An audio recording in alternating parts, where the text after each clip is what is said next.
wanted to keep her for a few days or whatever. Like Carl was to the way he treated Pauline. Did Diane Stop. ever disclose to y'all? Did See, guys, how they keep wanting to go back there like Carl treated Pauline. They keep wanting to go back there. How many of you's got teenage kids? How many of you got children that just do that? How many of us did that? How many of us ran away at least one time in our life? How many of us is confused and just don't know what you're looking for at a certain age? Mm, mm. But she was from pillar to post. How's she from pillar to post if you tuck her in? Remember? Oh, good point. They tuck her in. But he said she was just from pillar to post. She would go anywhere she could lay her head. Oh, I thought they tuck her in. Yeah. Remember? Yeah. But go ahead. It's easy to speak stuff into Buford history. berate her, belittle her? Did she ever tell y'all any of that? I don't know. She never did really say. I know that they didn't get along. She just, when her mama got killed, she just up and left. Helen didn't want her, and she don't think Buford wanted her there. She made it so hard on her she had to. How old was she when Pauline was killed? She was what, about Diane was 16? 16. 16? Yeah. Yeah, about 15 or 16. Where did she end up at with you guys? Stop it. Did She you was see, going to. did you see how one of the agents answered that for him? He didn't have a chance to Oh, yeah, answer. He yeah. said 16. Yeah, he's going to answer all of them. And then Mr. Griffon didn't have the chance to answer. So he said 15 or 16. Wow. Okay. That was a little bit later Pillar on. to post until she got to where she hadn't really no place to go, Stop so she come here. I was going to say something earlier and forgot. Eula will put that picture in right here of Buford and her at 16 years old with a smile on their face, and they're all sitting on the couch talking. Mm-hmm. Her and Mike with a big grin on his face, Dewana laughing. Mm-hmm. Does that look like something wrong, or did the girl just want her own life, want to wander off, want to go do her own thing? Does that make something wrong with the family?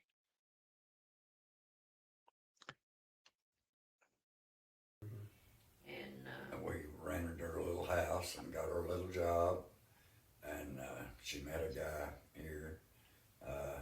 And they got married. And they moved back to Tennessee. And they split. Stop it. They split. He rented her a house, Mm-hmm. Got her a job. and then she got her a job, got married. And then, of all things, guys, what she was running from all this time, from Buford, from Carl, from all the abuse, she goes back to Adamsville, Yep. to Tennessee. She goes back to where she had come from. Interesting. Go ahead, babe. After they moved back to Tennessee. Well, no, they split, and then she moved back to Tennessee.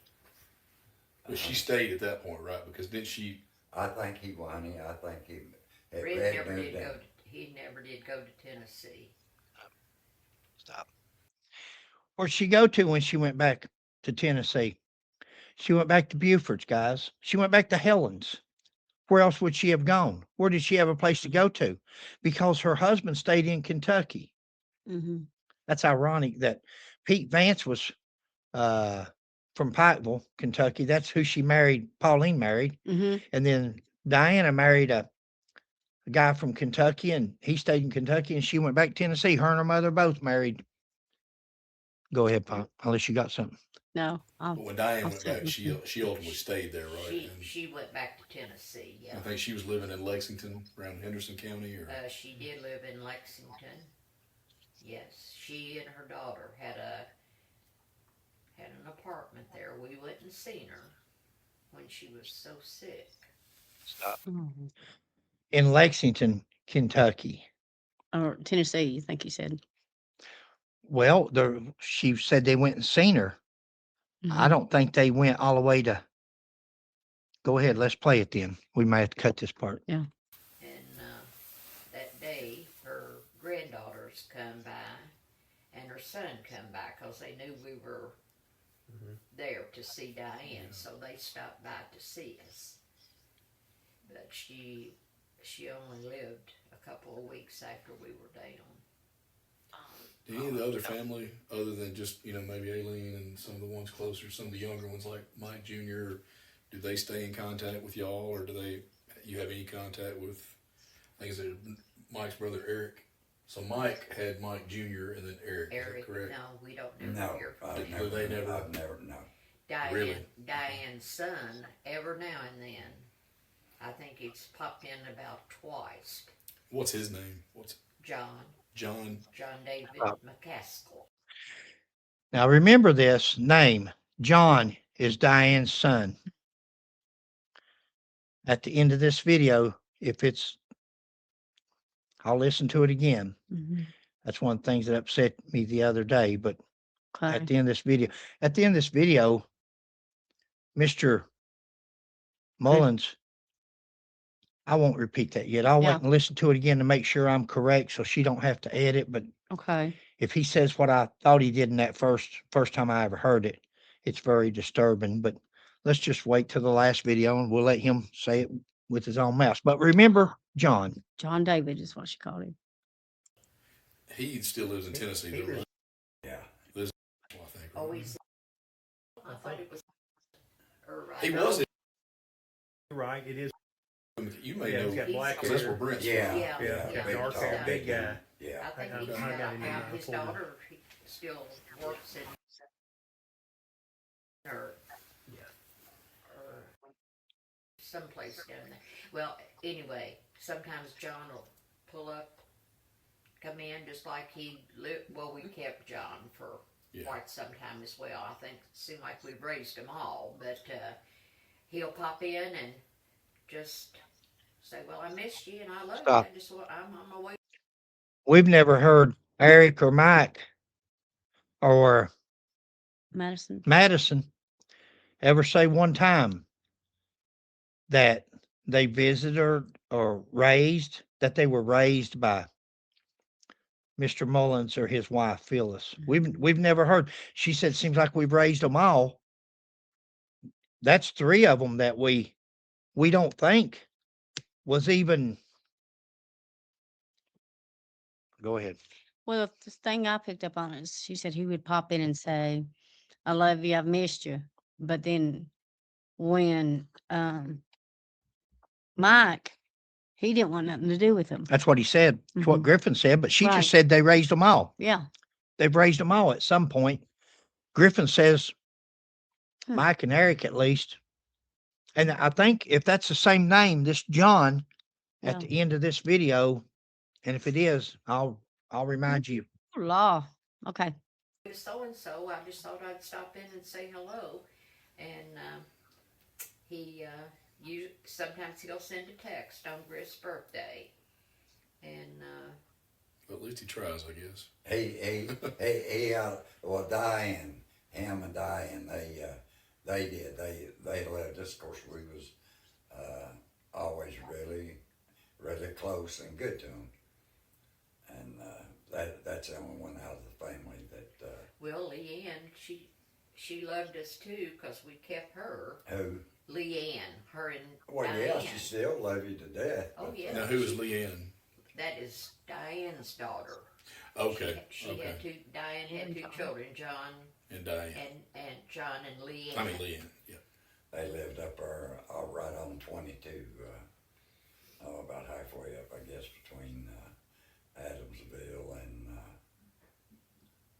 Well, she's I-40. bless her heart. She's lived everywhere in Lexington and in I think they may be back in. who? Leanne. Yeah. Yeah, I think Leanne, so. what's her last name? She goes by McCaskill. McCaskill.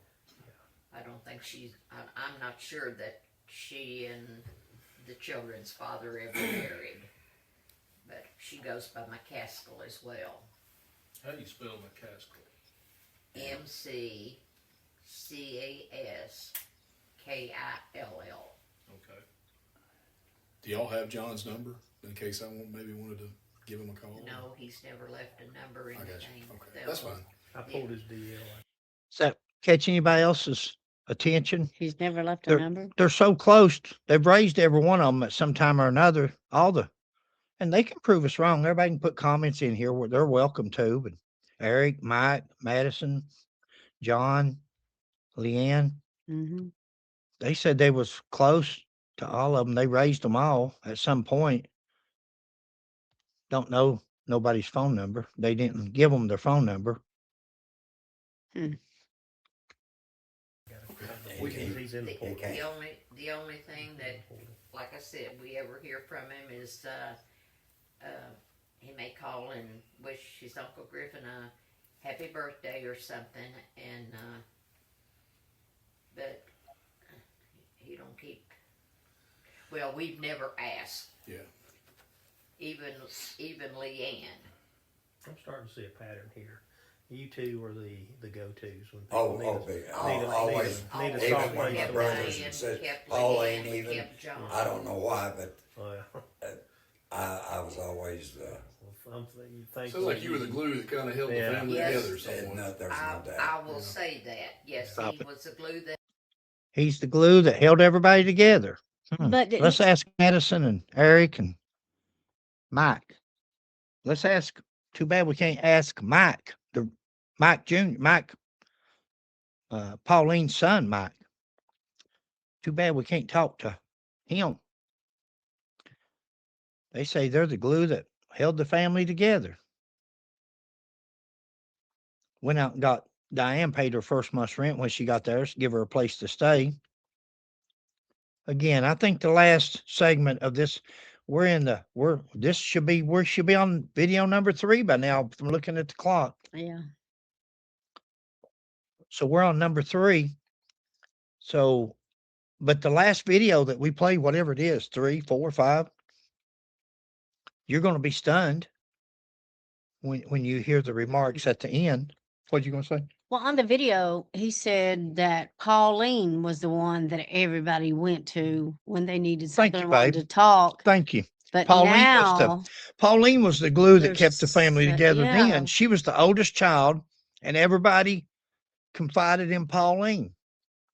Now, after the detective put it out there and said, "Oh, it seems like you guys were the ones everybody went to." Oh, yeah. Then the other detective says, "You're the glue that kept the family together." Yep, that's us. Mm. But they couldn't even go to Pauline's reinterment. Guys, sometimes actions speak louder than words. I know they're speaking stuff. I know they're telling stuff. He tells how he done this and they took care of Mike. They don't mention Diane, but they said they kept the 2 kids. So, but Mike didn't want nothing. At least Mike didn't want nothing to do with them for the rest of his life. Mm-hmm. Well, they said she came there and then she got a house and then Actions speak louder Yeah. than words. They say that all the kids, they kept them all at one time or another, that they done this, they done that.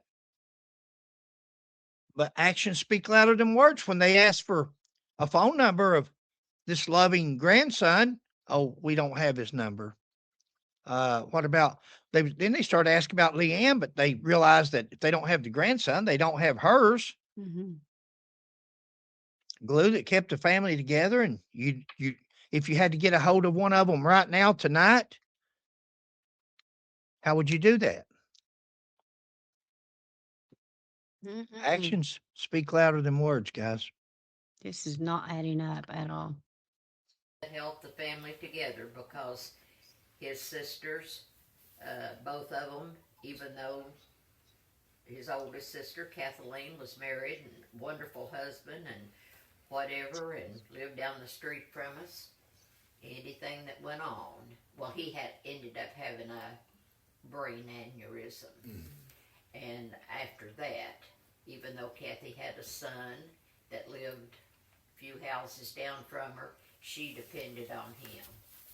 And the other sister, She does. She's done called me 3 times. she today. had, Hey, is that Aileen? yeah. Yeah. Does she live far from you here, or do they? No, just she- up the street. in this subdivision, Okay.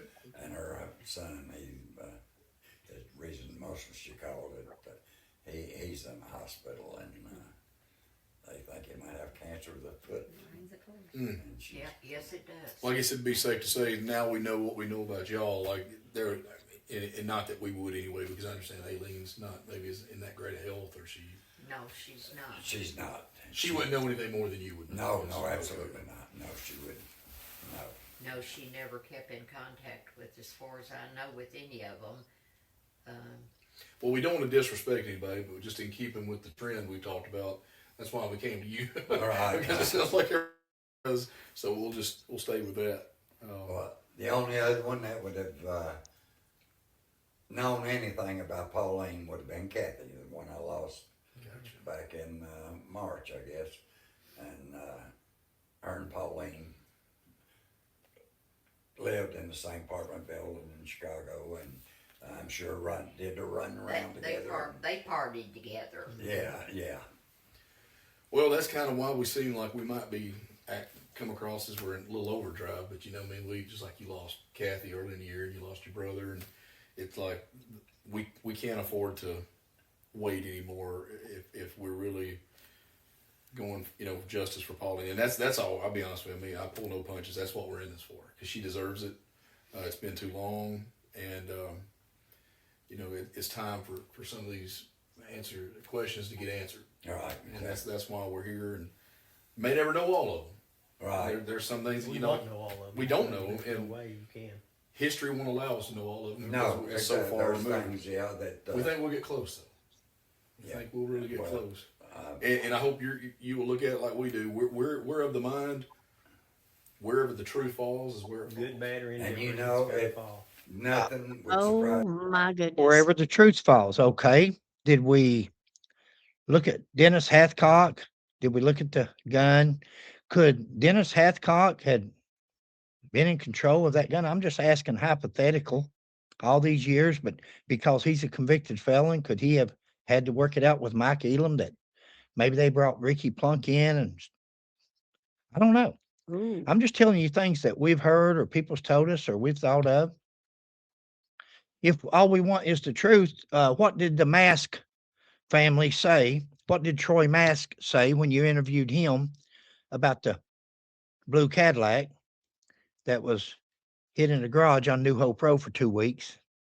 If we're going by the truth, why did Mr. Rouse say in the press conference that everybody will be able to see all the evidence from the crime scene from back in 67, knowing that all the evidence had disappeared? Why did Mr. Rouse say that you'll be able to see all the statements from back then and the most recent statements according to the witnesses? Well, back then would have been Barbara and Shirley's statement rather than hearing it third party from her daughter and a niece. You would have had their statements. Their statements nowhere in there. We're hearing third party. There's so many. Why is it, if we're talking truth, why is it that Mr. Davison, Mark Davison, said that Pauline had a healing fracture when the anthropologist's written report strictly, straight out said a well-healed nasal fracture? Big difference. Once again, we're talking about truth. Truth. Are you taping? No. All these questions that came up, but we're talking about truth. Truth's an easy word to say, guys. Everybody can say that. You can probably teach that to a 6-month-old baby. Truth.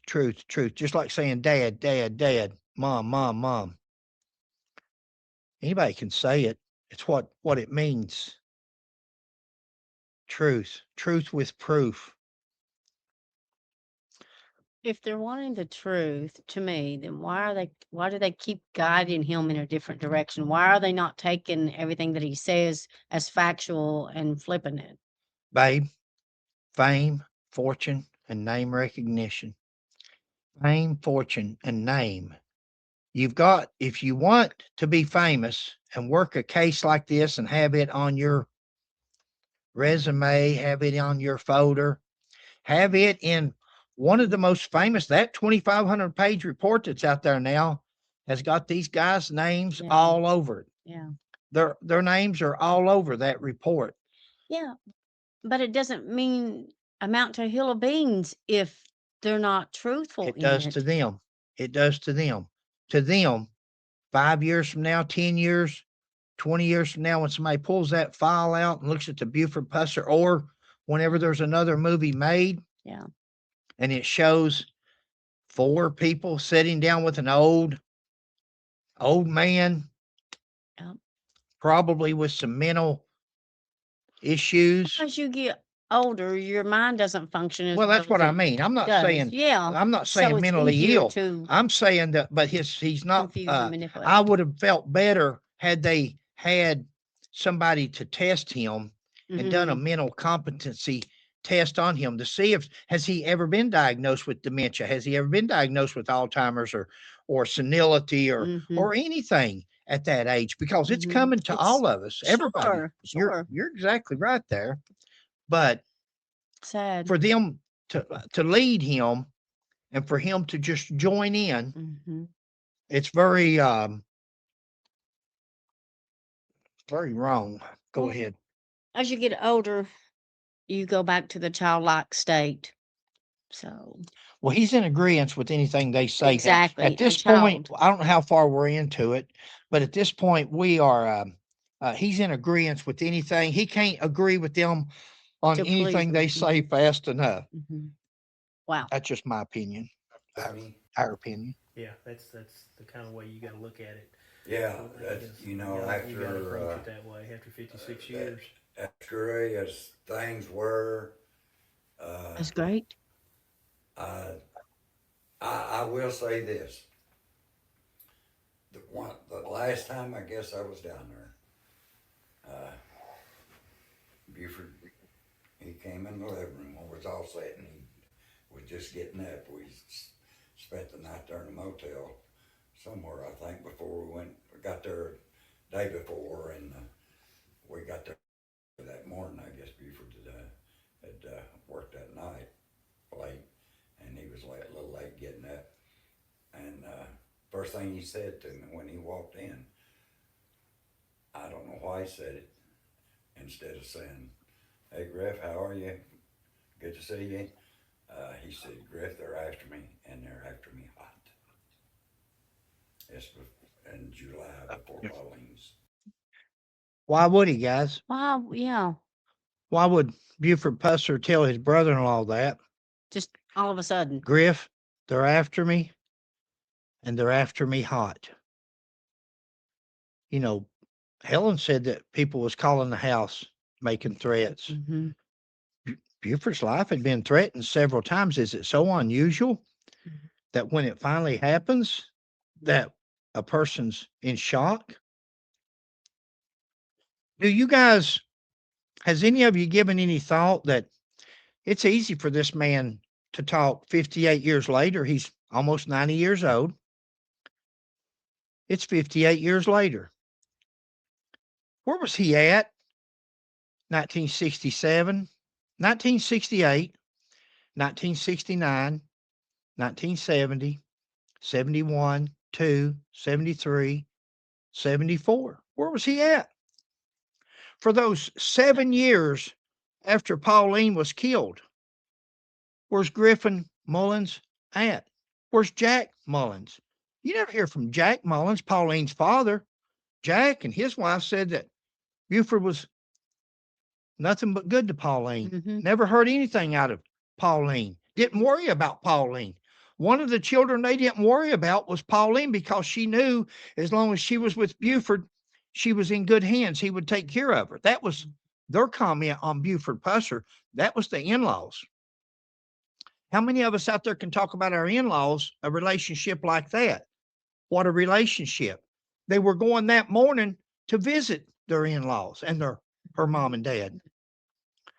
Griffon now says, wow, yeah, it was terrible. Carl mistreated her, done this, done that. Where was Griffon at the next day after Pauline got killed? Was Griffon up there with Warren Jones, like, what's her name, Barbara, or one of them up there smoking that cigarette and driving down that road trying to find Warren Jones? It didn't happen. It didn't happen with her, and it didn't happen with Griffon. Where's Griffon at? Trying to flag the police down and say, hey, come over here. Was told this or that. Yeah. Yeah. Pauline, me and her was close. I was the glue. I was the glue of the family. Her children don't talk to me, but I'm the glue of the family. And she told me that Carl talked to her like a dog and mistreated her, and Buford wouldn't even take up for her. I think there's more to it. I think there might be some abuse going on. 7 years before Buford died, guys, that they had to indict him, convict him, put him in jail. We wait 58 years later, and we take almost a 90-year-old man. I'm not sure of his age, but he's up there towards the 90s. And the thing about it is, Mr. Griffin's brother didn't have anything bad to say about Buford. Clayton. And the other brother's name I was trying to think of the other day was Walter. Okay. Remember Oakley Dean Baldwin, what you're going to hear about here, and probably in this segment, we'll see, but Oakley Dean Baldwin says that he spoke to all the family members, all the siblings, all Pauline's siblings. And then he says in a podcast that he started his research. He didn't start his research until after he got with Mike Elam, after Mike Elam's first book come out, in my opinion. But he says he started his research in 2016, 17, 2018, something like that. It was 16. But yet, Walter died 2015. If he didn't start his research until after Walter died, how did he talk to Walter? Good point. And where's that recording at that we'd like to hear a recording? Because most people like that, you'll record and get everything on tape. Where is that? Now, Clayton worked with the guy for 30 years in a factory. The guy says that he never heard Clayton say the first bad thing about Buford Pusser. Yep. Clayton was Pauline's other brother. Right. That's what I'm saying. So how can Clayton not have anything bad to say, but then Mr. Griffin does? Griffon didn't have until right now. Exactly. Griffon didn't have nothing to say about Buford Pusser until you got four bodies, 3 badges, and a degree sitting in your living room, looking at you, staring you down. God, yeah. Do you feel intimidated? Do you feel coerced? Do you feel threatened? Do you feel pressured to please? I wonder if when they ask him to do this, sign this paper, what if Griffon would have said, no, I'd rather not. I'd rather not be involved. I'd rather not do that. A family would get hurt at me. I wonder how they would have taken that. See how sweet, see how kind, see how nice they are to Griffon right now. Too bad we can't rewind and do it both ways and watch, and let's see how the attitudes, turns, personalities, how the tide turns. Yeah, that'd be interesting. Okay, let's see what else we got here. So right shortly before he's telling you that He told me. he didn't tell you who they were. He just said they're after me. They're He after me said, hot. Griff, they're after me, and they're after me hot. So previous times when you would be around him, would he just greet you normally, like, "Hey, Griff"? Oh yeah. But it was that well, one time. after I was there for a while, and we got out and rode around, and at night, some of the clubs he would go check, and some of them I couldn't believe. I never will forget this one. It was on an old gravel road, and it was a black-owned, I guess, nightclub, and they had big speakers set up on the outside, and Buford stopped down the road before we got there, and he said, "Roll the window down," and you could hear that music blaring. And he went down, we pulled in. I know this big black guy had a nice looking Cadillac, and he was dressed fit to kill. beside him, and Buford knew him, I guess.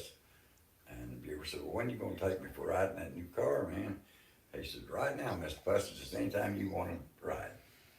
Okay, man. And I did. You know, guys, ain't it something that when you talk about Mike Parsons there, him and Tammy Johnson and Teresa Smith, Mm-hmm. they were talking about there was no such thing as a uh, line mob, state line mob. Mm-hmm.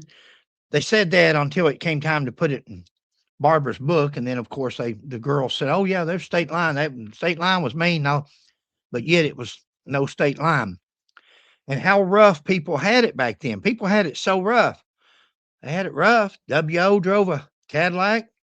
Towhead White drove a Cadillac. This black bar owner drove a Cadillac. They're illegals. See, they're running different things Mm-hmm. to make money.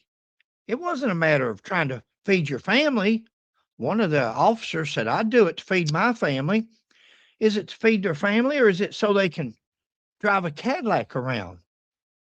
A Cadillac back in the 60s. Cadillacs were a big deal back in the 60s, and they were definitely gas hogs. Anyway, Mm. you got anything?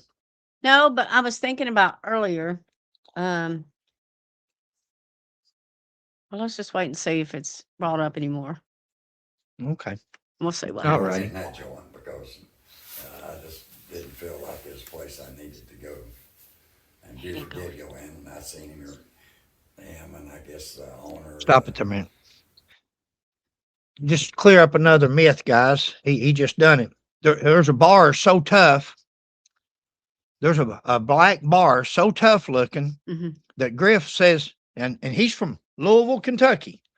Louisville, our a lot of black communities here in Kentucky and Louisville.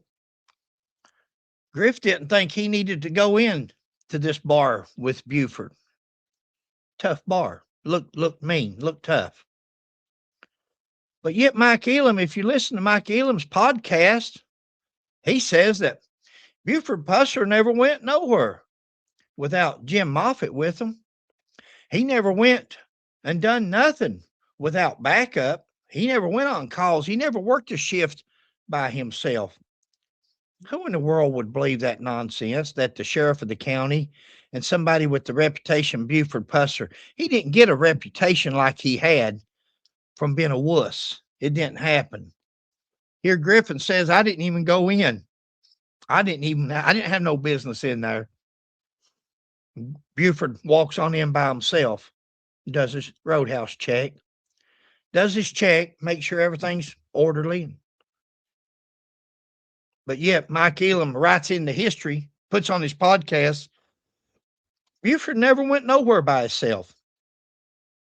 He was shot by himself. He had a car wreck by himself. He done all these different things that happened to him.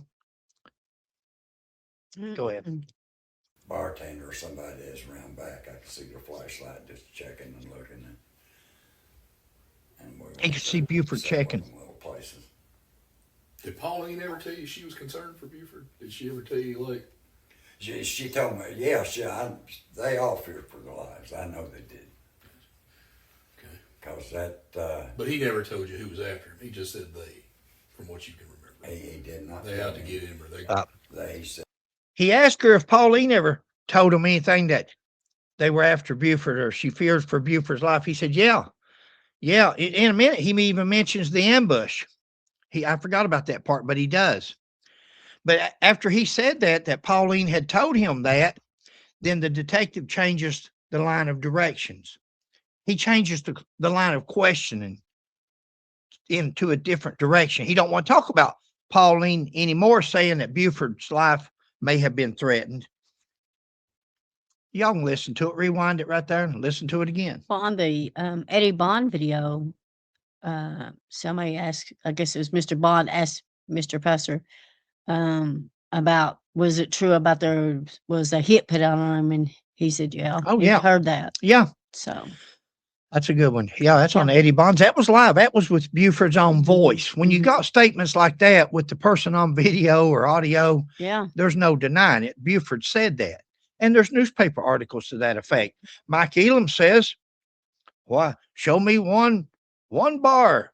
Show me one location that Buford Pusser ever shut down. Well, you just put a newspaper article the other day on the Teresa Smith Smith, and Tammy Tammy Johnson. Johnson video. Mhm. You just put it there where he had closed them down and how much money it was causing them where he closed certain Mhm. bars down.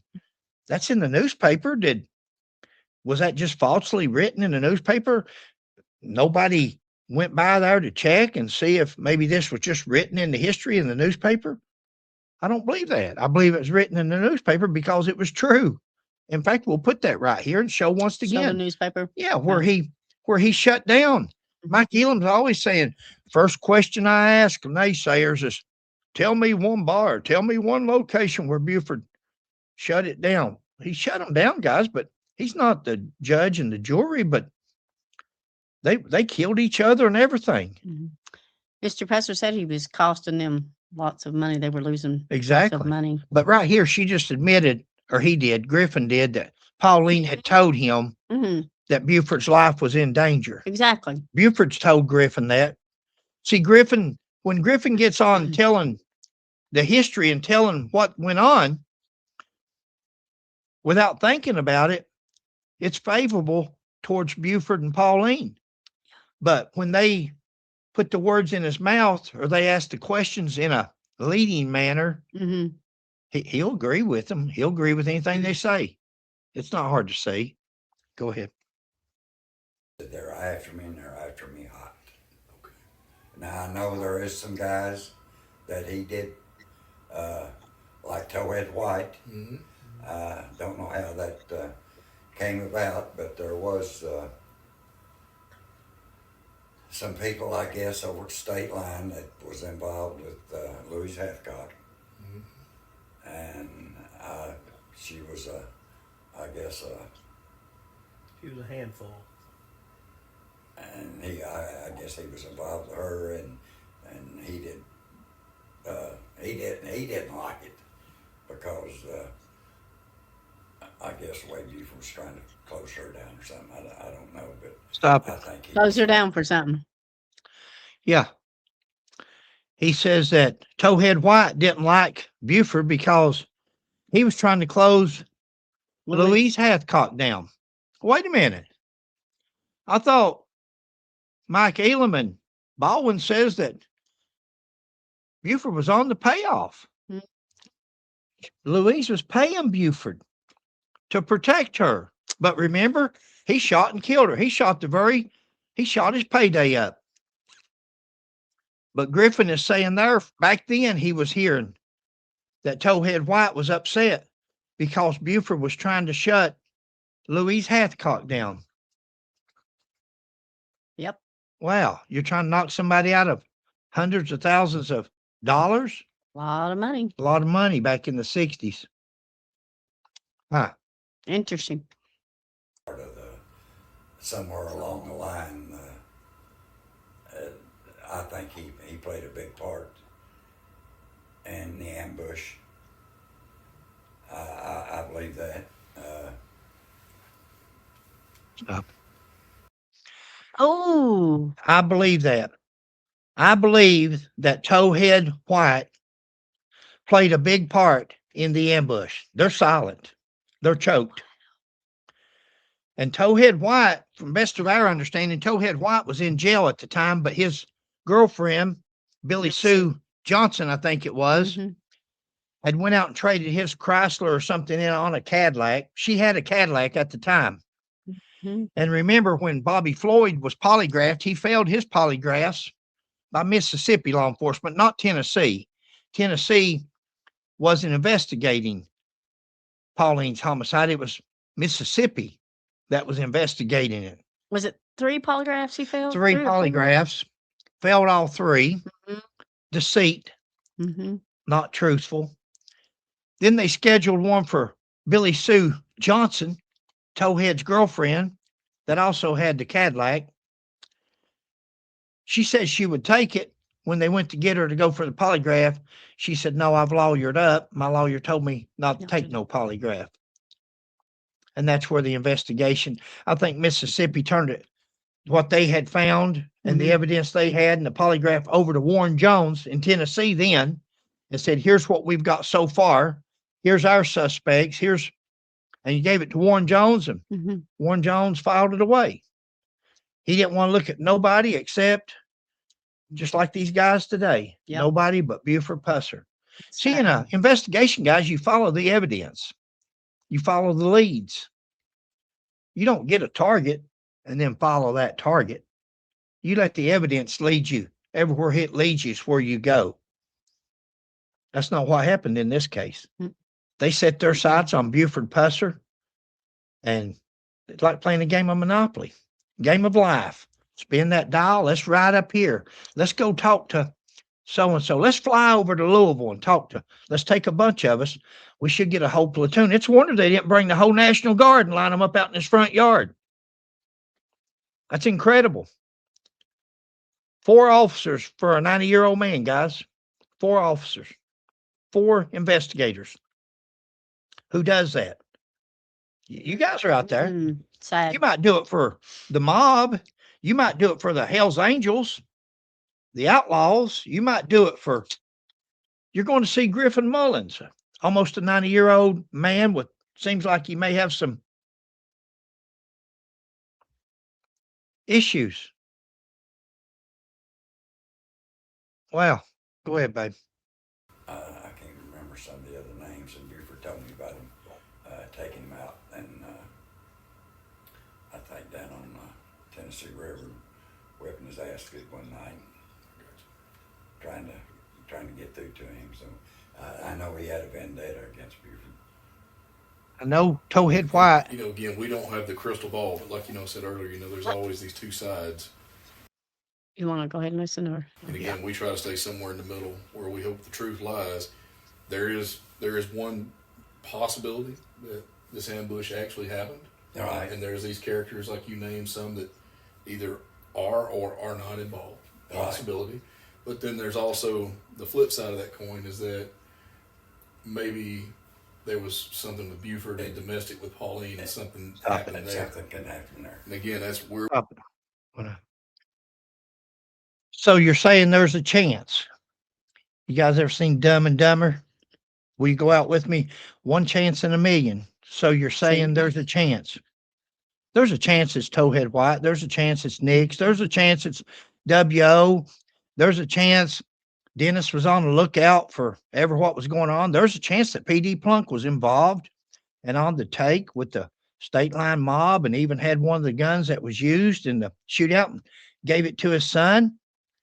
It's possible that Bobby Floyd was involved, Billy Sue Johnson. Yeah, there's all kinds of possibilities. We realize that there's one chance that it could be that, but could it also be that Buford was in a domestic? Is there a chance Buford could have drove 30 miles from his house at 5 o'clock in the morning to take Pauline out on the side of the road and kill her? Is there a chance that we can sell you on this story, Mr. Griffon, Mr. Mullins? Is there a chance we can get you to buy what we're selling, sir? Because that's what we're doing, in my opinion. In my opinion. Let's see if Mr. Mullins buys it. Let's see if Mr. Mullins buys what the TBI are selling. We're just trying to stray right down the middle. Exactly. We're not picking sides. The only I for a long time that never crossed my mind. Stop. For a long time, it never crossed my mind. Until 58 years later, and I get a phone call and Oakley Baldwin tells me this and that. I get a phone call and TBI tells me this and that. And I start thinking about it, and I'm 90 years old, and I'm thinking, whoa. The seed. They planted the seed. I couldn't put it no better, babe. They planted the seed, and now the seed's starting to grow, and the gardeners are there in force. And now we need to ask you something, Mr. Mullins. Can we dig your sister up? Let's go. And it still doesn't make any kind of sense to me how I know there was 30 spent round or something in the car. I didn't go see the car because I was asked not to. But You ever know what happened to the car? Did Uh, anybody ever tell you what happened to that car? well, I not for sure. One of them, I thought he knew what happened to the car. He says that there was, Mr. Griffon, Parsons. Mr. Mullins says there was 30 spent casings inside the car. 30. Not 15 that was found on the roadway. Good point. Yeah. 15 or 14 30 caliber M1 rounds and 2 30-06 rounds. He says there was 30. Where did he get 30 at? Once again, is it cognitive issues? Is it something Buford told him? Is it something he heard from the TBI? Because, see, we don't know. That file was lost. The original file and the evidence was lost. We'll never know how many 30-06 rounds were found, Mhm. casings. We'll never know the truth on none of it because all you've got is rumors.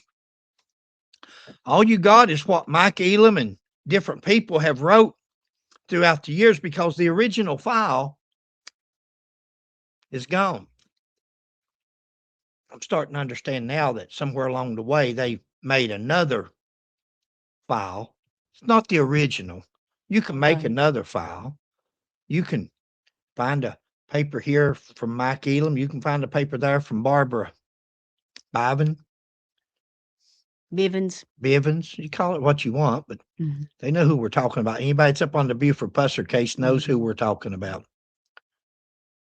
Autopsy papers that could have been fabricated. Guys, when you're just wanting a means to an end, you don't care who you get it from. You just want that end result. The end result here was to stand on that stage like big guys and say, we got Buford Pusser. That was it. That was the end result. We got Buford Pusser. We caught us a big fish. Any of you ever go fishing and you try to see which one of you can catch the biggest fish? That's what this is. They caught a bigger fish than the FBI. FBI couldn't solve this case back in 1967. J. Edgar Hoover sent the FBI in. They couldn't solve it. Lord, it's a But the miracle. TBI solved it on their own. 58 years later. Like a good bottle of wine. Just let it set and Age. age. whatever. Let it age a little bit. We'll get it. That's right. Let it age. Let them get up there to about 90 years old. We can persuade people. The people that's not dead. The people that's not dead will have a better. But see, it didn't work out. You ain't going to do a wrong. I was taught from a kid up. You can't do a wrong and get by. Exactly. You can't do a wrong and get by. Now, they pressured or they persuaded this man to Convinced. They convinced this guy to let them dig his sister up because they were fishing. They were fishing and they thought they were going to get them a fish when they put her on the autopsy table. They thought she was going to have bullets in her head. Through and through.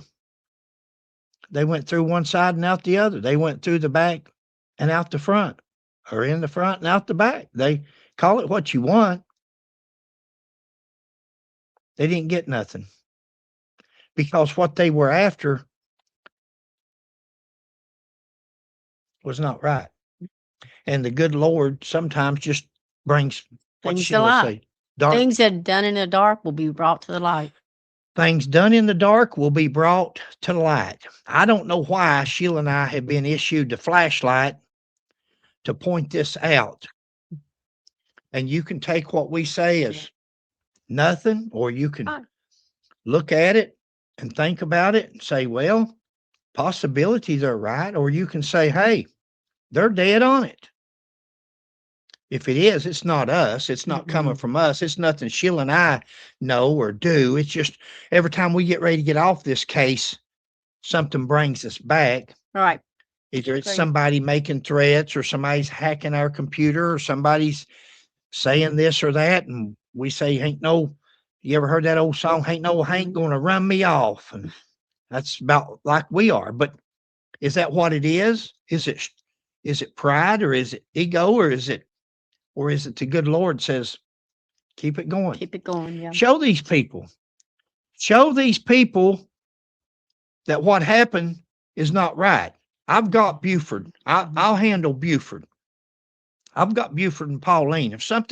If they did something wrong, they're with me now. I'll send them where they need to go, or I'll take care of them. We'll never know. Right. Not until we ever get there or go somewhere else where they're at. We don't know. We know it's not up to us. That's We know right. it's not up to the TBI That's right. 58 years later. And especially when you see the investigation from the word go, guys, from the press conference backward. From the press conference backward, we have seen nothing but deceit, nothing but unfairness, untruthfulness. I'm not speaking this into history. We've showed you in our videos. We've not pulled no punches. We've not made no friends, No. and we've not pulled no punches. If it says on a video, "Are you taping me?" and the detective says, "No, no, no," and many more that we proved. Yeah. If it says in a press conference, you can see the evidence from the crime scene, but the evidence has been lost for years and years and years, for decades. That's proof. We're not making that up. We're showing you. And we're saying that if you'll fib about one thing, if you'll be dishonest about one thing, you'll be dishonest about something else. Did you have something, babe? No. Play it on. I think ended up at the Carbo Museum. Over in East Tennessee, like That was Gatlinburg. the Corvette. That was the Corvette he wrecked in. That used to That's be- right, at the Carbo Museum. Carbo's closed down though. We did find that out, and I think they sent everything they had or sold it to Adamsville. But Carbo's is, I think we talked to the lady. Where's it? I don't know whatever happened to the car that. The actual car that They Pauline was had killed something in. in Pigeon Forge. I don't know what was there, but they That had was a Carbo. museum. That was that museum. I can't believe it closed down. There was always a Oh, lot I of know. people. Well, now everything's shifted. Now there's this museum over there called Alcatraz. Yeah. The Alcatraz. It's a law enforcement museum. It's got everything in It's it. got everything in it. Really? Like O.J. Simpson's Bronco. and they got everything in there. Huh.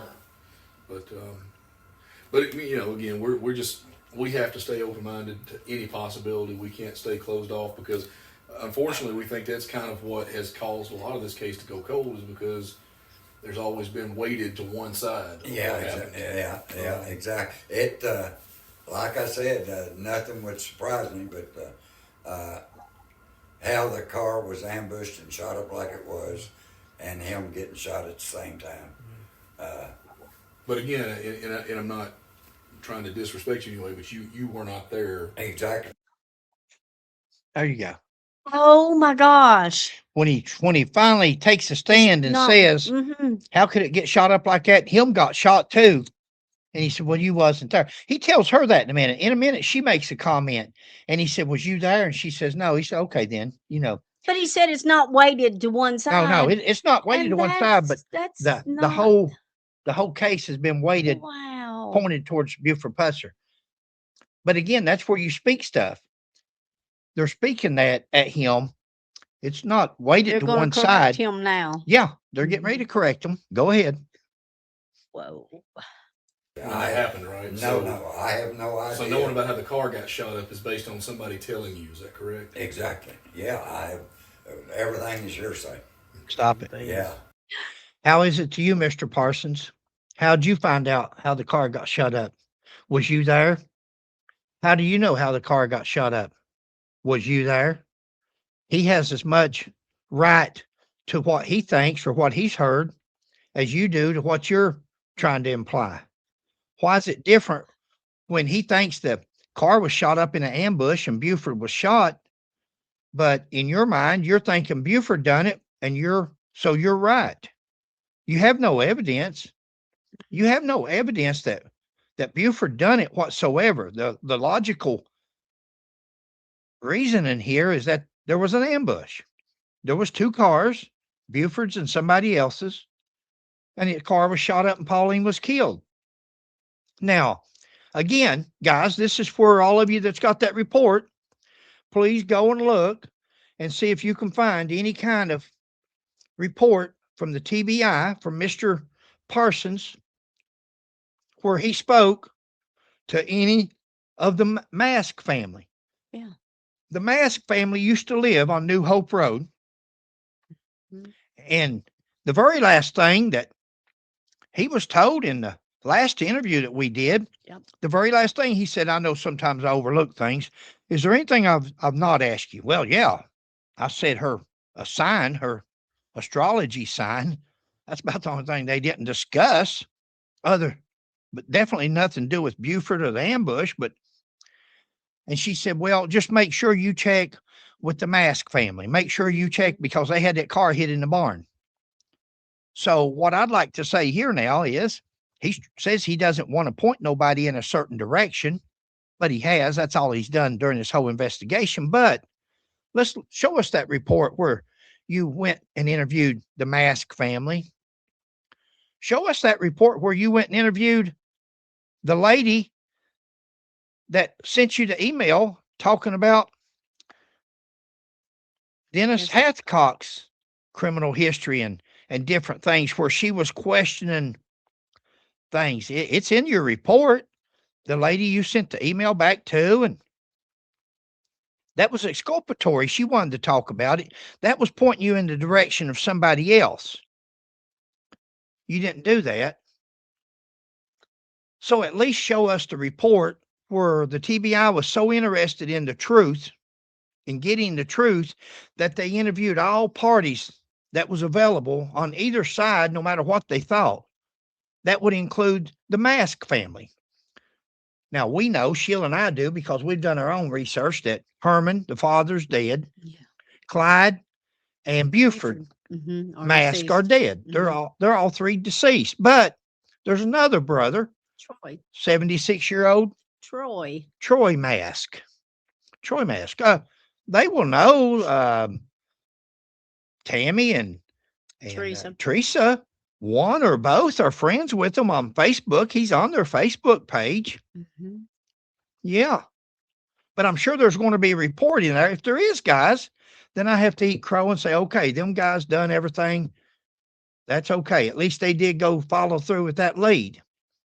But if they didn't follow through with that lead, why didn't they?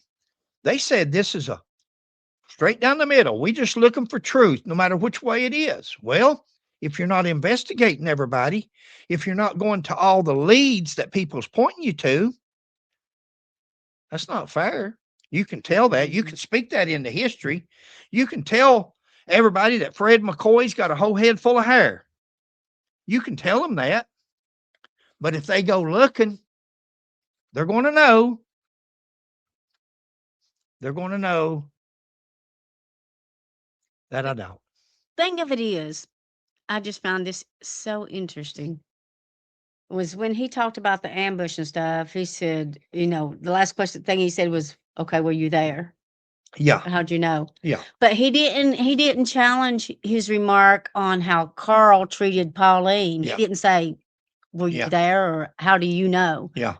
Did you see it? He just took his word for that. But when it comes to the actual ambush, Oh, yeah. he Everything they do, challenges babe. it. Anybody that looks at it like that would know that it's one-sided. Again, it's not hard to see. But now, a while ago, you had a good comment. We were talking, and you were talking about Helen. Diane. Yeah. Mhm. Well, you and I were talking, and the reason why I feel like maybe Diane and Miss Helen didn't get along was because, one, Diane was a teenager. Two, Miss Helen was trying to help guide her in the direction she should go because she's young and she didn't want her to get out and get in trouble. And so they bumped heads as far as that goes. Sure. So that's why those two didn't get along, possibly, is because Helen was trying to help A 16-year-old girl, 16-year-old girl and put her on the right path. 16-year-old So, girl, her mother's deceased. Can you hear her now? You're not 17, my yeah. mother. You don't Exactly. tell me what to do. Maybe Miss Helen was just trying to keep her from getting out and getting pregnant, Exactly. getting in trouble, as Sheila calls it. Yeah. Could that be?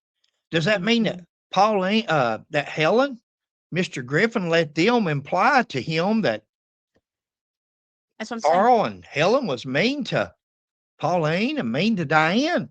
Were they mean, or were they simply trying to help raise Mhm. this motherless child and guide her Exactly. in the right direction? And she was Exactly. rebellious and resented it. Exactly.